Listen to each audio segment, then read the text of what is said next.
Es válido considerar que hay machismo en la ciencia por la exclusión que sufrió Rosalind Franklin y el tardío reconocimiento a Barbara McClintock.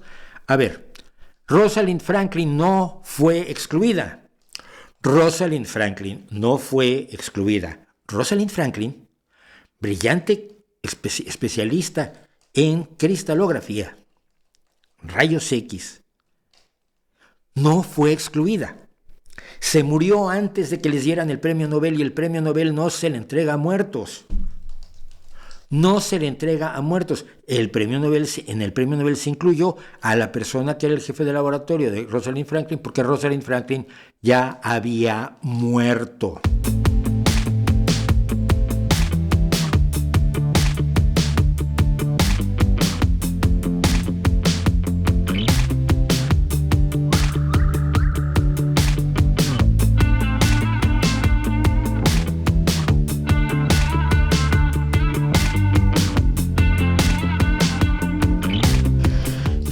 Harto de ese mito. Rosalind Franklin no se le excluyó del premio Nobel.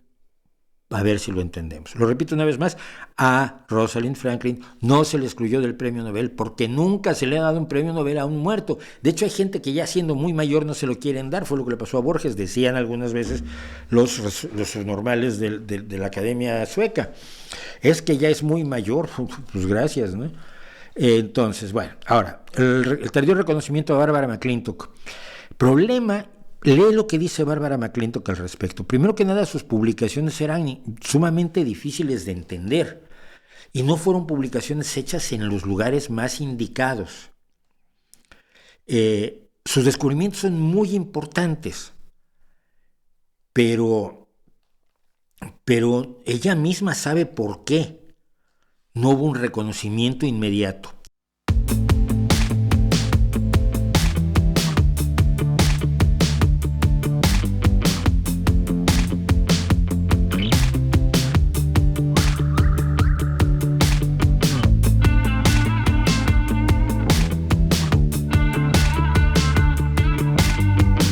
¿Sabes quién sí fue excluida? Y se habla menos de ella.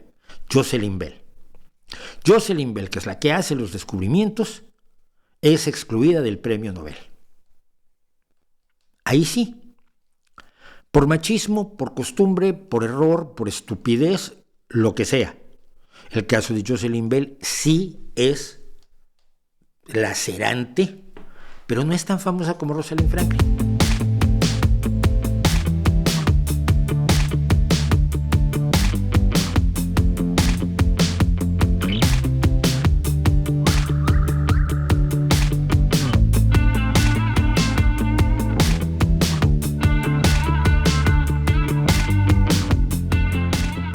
Entonces, sí, ha habido machismo en los premios Nobel, sí, por supuesto. También ha habido otro problema, que hay pocas científicas mujeres. Y el problema de que hay pocas científicas mujeres, pues es porque las costumbres de los tiempos anteriores hacían que pocas mujeres se dedicaran a la ciencia. Si es por machismo, por patriarcalismo, por lo que quieras, creo que es irrelevante. Lo relevante es hoy permitir que todas las mujeres que se quieran dedicar a la ciencia tengan las posibilidades, tanto de apoyo de la sociedad, como de las universidades, como de las escuelas, como de sus profesores, para hacer realidad su sueño de ser científicas. No vale buscar mujeres que hicieron una minúscula aportación en el siglo XVII, cuando las mujeres apenas podían participar en ciencia, por el machismo, por lo que quieras, y ponerlas a la altura de los científicos que hicieron cosas mucho más importantes porque tenían a su alcance la posibilidad de hacerlo. Magnificar lo pequeño así es un poco falso, para tratar de encontrar un número igual de científicas en el siglo XVII que hombres. No lo vas a conseguir porque no las había.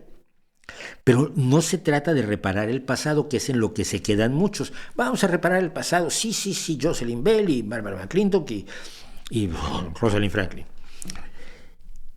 Cuando lo que hay que reparar es el presente y el futuro.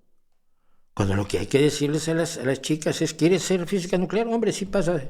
Ven, aquí se puede hacer y te empiezo a enseñar y aprende estas fórmulas y entiende cómo funciona esto y adelante. Es reparar el hoy y el presente para las niñas del futuro. El pasado ya, reescribirlo, me da mucha aburrición. Mucha aburrición, la verdad.